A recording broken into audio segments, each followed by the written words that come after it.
আন্তর্জাতিক প্রসঙ্গ, গাজায় স্থল অভিযান আরও জোরদার করেছে ইসরায়েলি সেনারা। দেশ শহরটির আরও ভেতরে ঢুকে পড়েছে ইসরায়েলি ট্যাঙ্ক। নতুন করে হত্যা করা হয়েছে আরও ৮৩ জন ফিলিস্তিনিকে।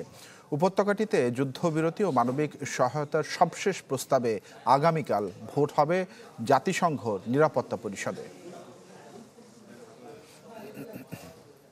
সিটির ব্যস্ততম এলাকাগুলোর মধ্যে একটি শেখ রাদওয়ান। কয়েক ডজন স্কুল, মসজিদ আর দোকানপাট নিয়ে সুসজ্জিত শহর ছিল এটি। সম্প্রতি বেশ কয়েকবার বিমান হামলার কবলে পড়লেও এবারে ট্যাঙ্ক, গোলাবারুদ সহ একেবারে ভেতরে ঢুকে পড়েছে ইসরায়েলি বাহিনী। অবিরাম হামলার মুখে শহর ছেড়ে পালাচ্ছে সেখানকার বাসিন্দারা। বারবার আমাদের এখান থেকে ওখানে বিতাড়িত করা হচ্ছে। নতুন একটা তাঁবু বানানোর পয়সাও আমাদের নেই, নেই আশ্রয়কেন্দ্রের জায়গাটুকুও। পুরো ভূখণ্ডই ইসরায়েলি সেনাদের দখলে।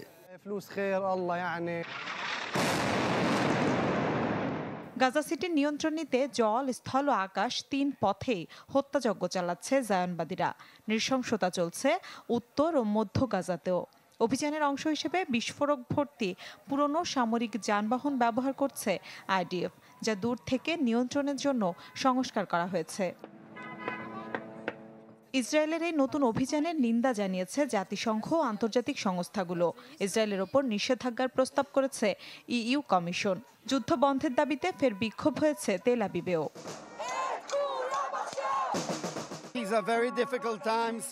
অনেক হয়েছে এসব যুদ্ধ, এখন এসব বন্ধ হোক। এত মানুষ আর শিশুদের হত্যা করে কি ফল এসেছে? আমাদের সেনারাও মরছে।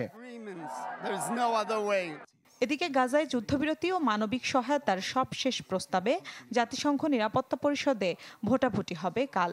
যুক্তরাষ্ট্রের ভেটোর পরেও সংখ্যাগরিষ্ঠ দেশ এই পদক্ষেপ সমর্থন করায় বেশ চাপের মুখে রয়েছে ওয়াশিংটন। মিলা খন্দকার, চ্যানেল 24।